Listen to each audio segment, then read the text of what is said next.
আওয়ামী লীগ পরিকল্পিতভাবে গোপালগঞ্জকে বাংলাদেশ থেকে বিচ্ছিন্ন করেছে।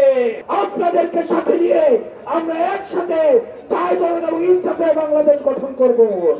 প্রিয় গোপালগঞ্জবাসী, গোপালগঞ্জ বাংলাদেশের হয়ে উঠতে পারে নাই, আপনারা বাংলাদেশের হয়ে উঠুন। আওয়ামী লীগ পরিকল্পিতভাবে গোপালগঞ্জকে বাংলাদেশ থেকে বিচ্ছিন্ন করেছে, ভবিষ্যৎ প্রজন্মের ভবিষ্যৎকে সংকটে ফেলেছে। আমরা গোপালগঞ্জবাসীকে আশ্বস্ত করতে চাই, গোপালগঞ্জ বাংলাদেশের, ফেনীও বাংলাদেশের, বগুড়া বাংলাদেশের, বাংলাদেশ এই ৬৪টি জেলার সমান অধিকারের জন্য লড়াই করবে, সবার জন্য আমরা সমানভাবে লড়াই করব।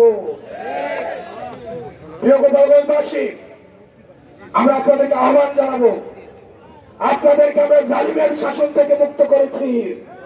আমরা ইনসাফের বাংলাদেশ করার জন্য আপনাদেরকে সাথে নিয়ে আমরা একসাথে কায়দা এবং ইনসাফের বাংলাদেশ গঠন করব। আমরা স্লোগান দিয়ে আমরা আমাদের বক্তব্য শেষ করছি।